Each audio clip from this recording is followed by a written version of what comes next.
俺哋今日来到苗栗二访问呢，系乡音立委也系国民党提名嘅苗栗县长常宪营齐佑聪，立委好。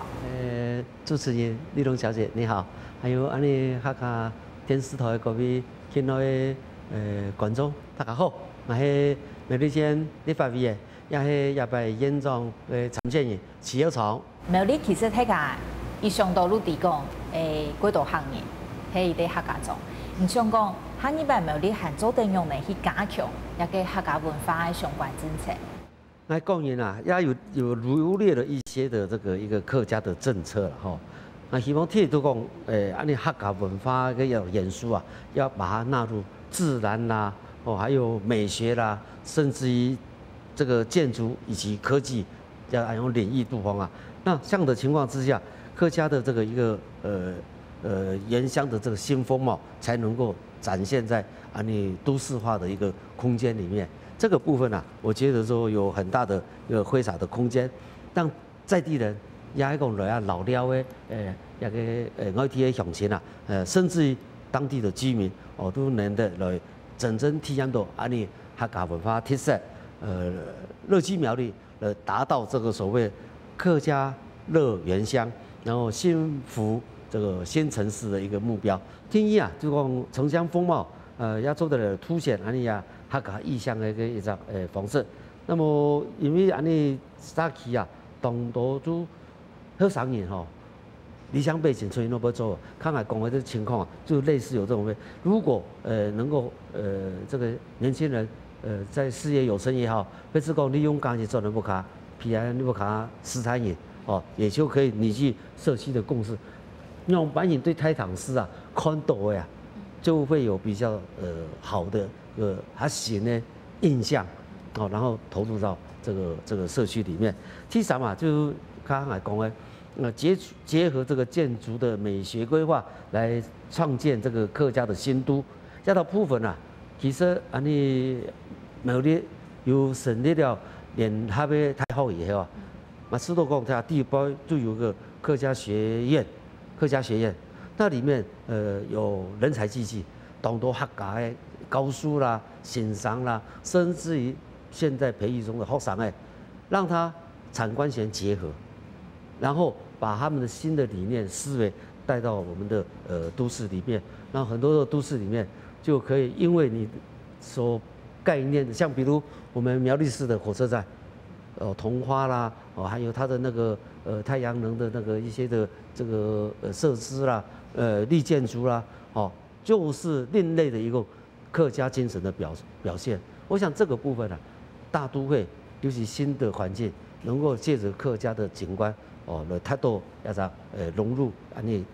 都市的情况。你也很难跳出客家，不是完全看客家啥。苗栗的发展，感觉讲更加清晰有为系嘛嘅？最重要喺我想法度讲，我一项竞选的标语啊，就是说南北均衡发展，山海这个齐头并进，也就是说山线海线，当然还有总港海，每都分成3个器官，就是说山线海线也要这个一个齐头并进，他们不光建设，然后这个文化都要一起的来成长。那像亚大部分在每个乡镇的自己的特色里面，这个可能就要配合当地的乡镇市长，你的这个文化主题是什么？你要的是什么？所以一乡镇一特色，要因地制宜，才能够让当地的各些的文创品能够给予活化。你也眼能讲到苗栗的发展迄讲各位上新闻版面呢前一阵可能都係同政府土地有关的安尼嘅争议，咁安尼嘅争议，唔感覺個很東西嚴重啊，因為大早地方路上講去發展，嗰個土地如果想去做目標用想法被利用，唔過係有鄉親伊感覺講捱嘅土地捱同政府嘅想法目標用安尼嘅時間，唔感覺講唔對下一擺出現安尼嘅爭議，唔會用嚟解決啦。这个土地的部分当然都牽涉到講地方上的一個發展性便捷性，尤其呢，所謂這個交通是建設之母，你交通发达，那相对的当地的繁荣就很快。有人讲说，这条马路50米的，可能你这个地价1坪就大概50万；你这条道路是12米的，可能你的这个1坪的土地就是12万。哦，当然每个地段不一样啊，像很市区的，可能就不是这么个回事。当时啊，就是从日据时代就本来就是一个市中心，那因为受到商家啦住户的这个限制，所以路没办法拓宽。那新的这个道路设施啊，拓宽了以后，当然相对的就会慢慢的交通便捷之余啊，都会懂得防偏心。那前一阵子刘县长也有提到说，哎，我们的台13线外环道拓宽50几亿。我想，既然钱征下来真的不容易，但是有很多的这个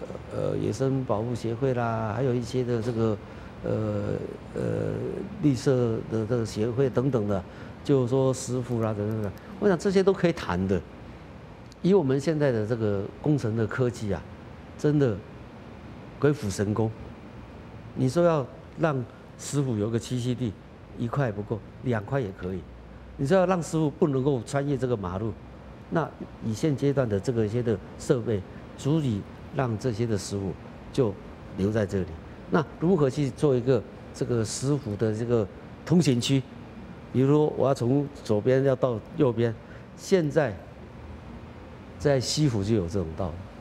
跨越高速公路，然后这个师傅的专用道路，这个你们都不晓得的。你刚我讲如何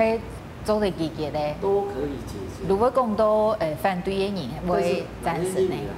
呀，他石台啊，迄个交通的石台，有乜个事情莫去闭门造车，当多事情做个坐下来讲本他个人了解。他看你有乜意见，有乜他讲到欢喜感咩？当然你咪讲，哎，有道理。不要因为说好不容易挣来的这些钱，1年2年下来，你今天52亿，你可能你明年要的时候要60亿，后年要得到呢可能60、70亿，那这个钱呢一直在增加，这个不是我们地方所要的。建设之前一定会有破坏，破坏完了以后一定要还给自然生态，一个安定，还有一个这个让人家感觉到做这个的效能，让地方倍数的成长，相辅相成之余，然后地方上才能够更加的活络。